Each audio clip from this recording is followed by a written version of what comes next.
Hey everyone, check out this clip from Sam Harris sort of laying out the situation in the land of Israel. Now, I disagree with a lot of things that Sam Harris believes and says, but I think it's an important perspective coming from a secular point of view. Sam Harris has professed that he does not believe in God and that religion and that those are things that don't play a part in his life. So hearing his perspective on the situation in Israel is purely secularly based. And so I think that there's value there in hearing about it because of the fact that when a religious person or someone who's of Jewish faith or Christian faith or Muslim faith is describing the situation, who has strong convictions, you can always think that their theology might be bleeding over into the way in which they see the situation. There's a certain value, I think, in hearing it from a secular vantage point, their layout of the situation, because at the end of the day, the state of Israel is run as a secular state, and trying to implement policies that are like the nations of the world. That's the way in which they've set themselves up. So take a look at what Sam Harris has to say, assessing what's going on. One thing is obvious. Israel, for decades, if it had wanted to perpetrate a genocide against the Palestinians, could have done that on any given day, right? It would have been trivial. Tomorrow, they could kill everyone in Gaza if they wanted. They obviously haven't wanted that. They obviously don't want to do that now. If you reverse that balance of power and ask, what would Hamas do? What would jihadist organizations anywhere do? They would kill all the Jews. And they have told us that ad nauseum. The founding charter of Hamas said that explicitly. It looked forward to a time where Quranic prophecy would be realized, when the earth itself would cry out against the Jews, where the rocks and the trees would say, "Oh Muslim, there's a Jew behind me, come kill him," right? Except for one tree. Yeah, except the one tree, yes, yeah, that's right. So that the difference in intention, while people think intention is this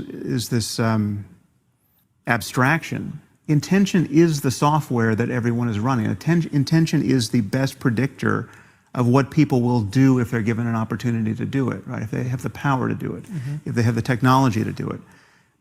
What will a jihadist organization do if it gets nuclear weapons? What will a jihadist organization do if it gets, a viable bioweapon, right? We know the answers to these questions. These people have been telling us this for as long as I've been alive, and in isolated cases, absolutely proven to a moral certainty their commitment to nihilism and massacre. I mean, the Islamic State, if you knew the details of what was happening in the Islamic State and couldn't understand that these people mean what they say and believe what they say they believe, then you're living on another planet. So anyone who's surprised, the only surprise here is that there was an assumption, and a historically understandable assumption, that Hamas was not as extreme as Al-Qaeda or the Islamic State. And it certainly seems that some among them are prepared to be that extreme. So we just have to acknowledge that there is a subset of people in the Muslim world for whom it is true, as they say of themselves, that they love death more than we love life. We being free, secular people everywhere, Jews, Christians, moderate Muslims. There are people who actually want to be martyred and see their kids martyred, right? They're not bluffing. They're perfectly willing to die for the pleasure and opportunity of killing non-combatants, intentionally killing non-combatants. So the moral error that people are going to make now, and they're already making it, is to think that when Israel tells people to evacuate northern Gaza, and they don't because Hamas is telling them not to do it, or it becomes practically impossible and Egypt doesn't let them out, etc., and they drop bombs targeting Hamas installations that have been purposefully put next to civilian areas that will cause carnage when Israel bombs them, like hospitals and schools and mosques.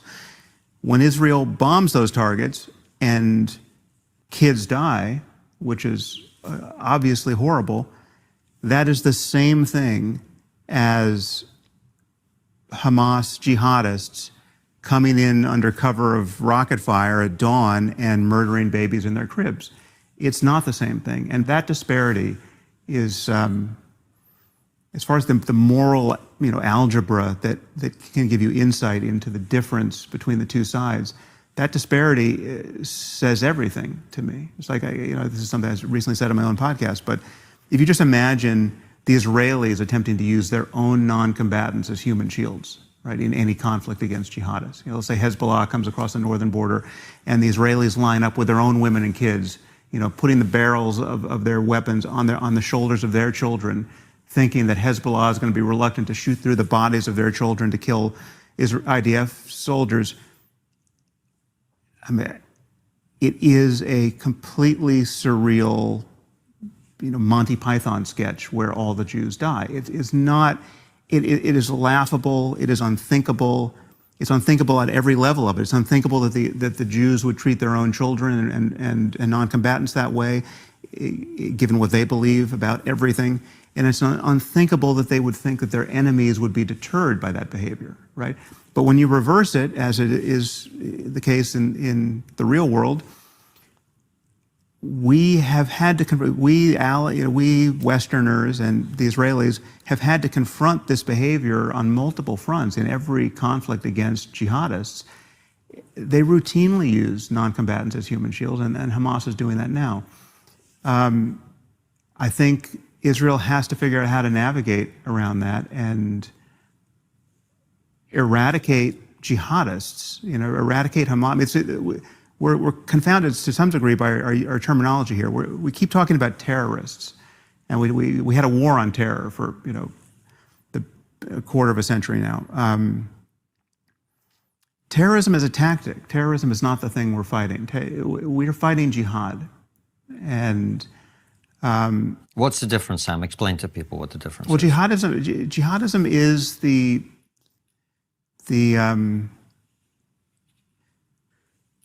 radical core of Islam. It is this principle of holy war that can be justified in various contexts. Yes, there are many, many millions of Muslims, thankfully, who would justify it in ways that we would recognize as something we could live with, right? So a defensive war, right? A just war, just war theory. Okay, great. There are other Muslims who say, no, you don't understand. Jihad is just an inner spiritual struggle. Okay, great. But historically and practically now, a component of jihad has always been you convert, subjugate, kill the infidel, right? It's like Islam is a religion of conquest. It views itself as a religion of conquest. It expects to win these contests for believers at the end of time. And it has an explicitly martial ethic, which is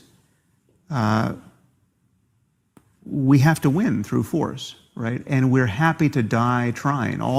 However long we fail, we're ultimately going to succeed, but we're happy to throw our bodies and the bodies of our children into this because this life is a total illusion. It has absolutely no value. This is just a anteroom on the thresholds of either heaven or hell, and the only thing that matters is where you go after you die, right? And only the true believers go to paradise. And if you kill them inadvertently, if you blow up a crowd of Muslim kids in an attempt to kill some soldiers that are handing out candy to them, as happened in our conflict in Iraq and Afghanistan, there's no factor. The kids, the good Muslims, the real Muslims are going to paradise. They're going to thank you, right? No problem. And the bad Muslims, the fake Muslims, the infidels, the idolaters, they're going to go to hell sooner, and that's good. That's an intrinsic good. That's exactly what the creator of the universe wants. It's impossible to make a moral error when you're a jihadist, right? If you die, it's good. If your family dies, it's good. If the infidel dies, it's good. This is a death cult.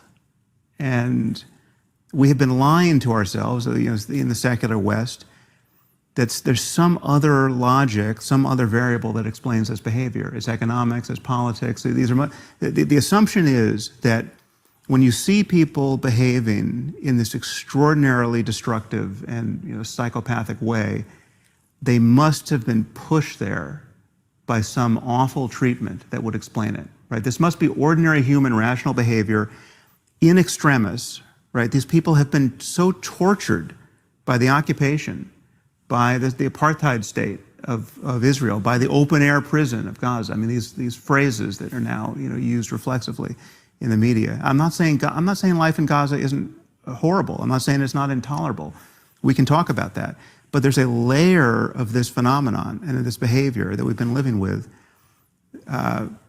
most clearly since September 11, 2001, but it obviously precedes that, which is explained only by the religious ideology, right? When people are doing the unthinkable, again, you can find so many cases where they're doing it without grievance, right? Where somebody drops out of the London School of Economics to go join the Islamic State for the pleasure of killing Yazidis and raping their women, right? I mean, it's just this is what was happening, ad nauseum, right? You had from 100 countries, right? So what we saw Hamas do in Israel last week is a subset. It's just another example of that same behavior. Yep, that is a pretty good assessment of the situation. And sometimes Westerners don't do themselves any favors by trying to project their own values and own worldview on terrorists and think that they're somehow they're thinking in the same way that we are. I think Sam Harris does a good job over here at sort of dismantling that worldview and expressing it in a clear way that we can all gain from. All right. Have a wonderful day, everybody. And if you enjoy this content overall, I encourage you please to hit that subscribe button over there in the corner. We'd love to hear your thoughts in the comments below and look forward to speaking with everybody soon. Take care.